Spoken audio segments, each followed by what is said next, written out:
let's talk numbers. This is not a common thing for a theologian to do, but they're really important and interesting. For instance, who invented numbers? Was it the Persians with their Arabic numerals that we're also familiar with? Or the Romans with their system of letters standing for numbers? Or did they just use them? Were numbers always out there?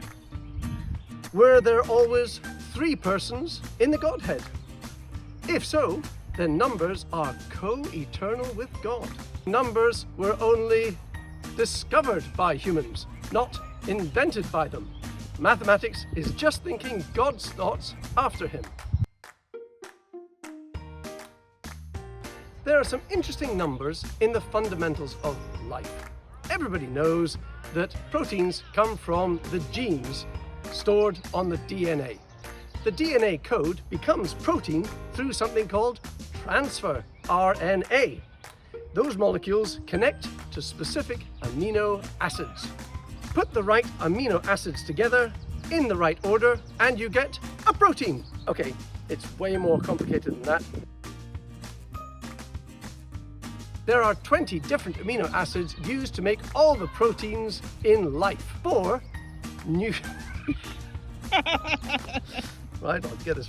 There are only 4 different DNA molecules called nucleic acids that produce all the information stored on the DNA. If the cell just used 1 nucleic acid for each protein, there would only be 4 different types of amino acids that you could put together to make proteins. And that's way short of the required 20. And that would mean that the cell couldn't make all the proteins it needed. Using pairs of nucleic acids as code wouldn't be enough either, because that would only give you 16 different amino acids, because 4 squared is 16, which is still 4 short of the required 20. That is why DNA is coded 3 nucleic acids at a time. 4 to the power 3 is 64.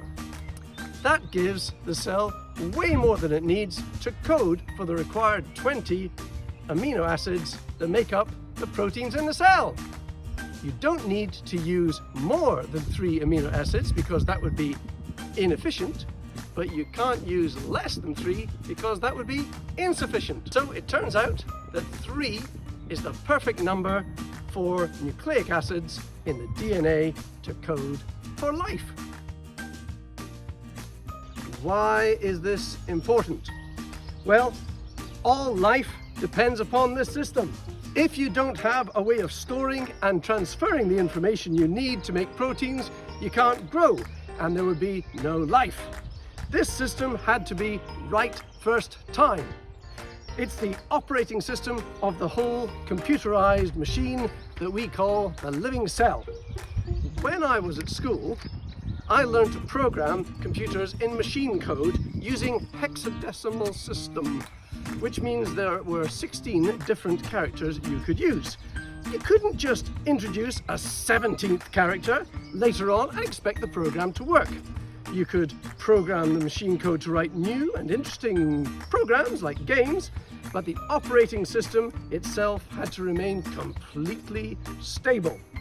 It is just the same with life, but a little bit more complicated. You had to have the code system working right from the start. Living organisms could not start off using just a few amino acids and then later on decide they needed to change their coding system from 2 to 3 nucleic acids. That would be terminal. A good analogy is the computer I used to write this type. It has 26 alphabetic characters, plus the numbers and a few symbols. It would be very difficult to communicate well in English if these were not all available at the start of my writing this text. As it happens, my laptop has lost function in the middle rows of the letters, so I have to use another keyboard. Without the full range of letters available to make the words I need, it would be impossible to communicate this text.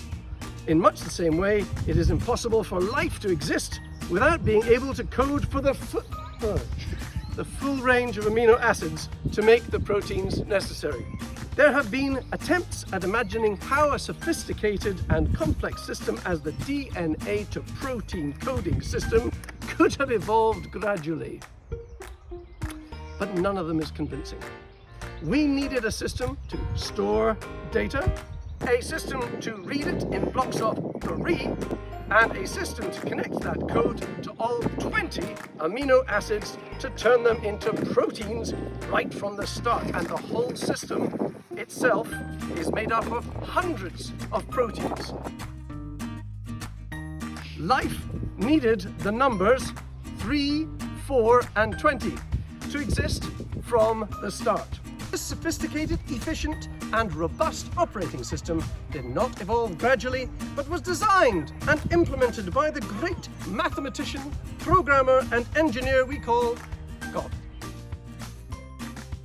What does this mean for us as Christians? Well, it means that science, in this case information science and genetics, is acting like a large sign pointing to God.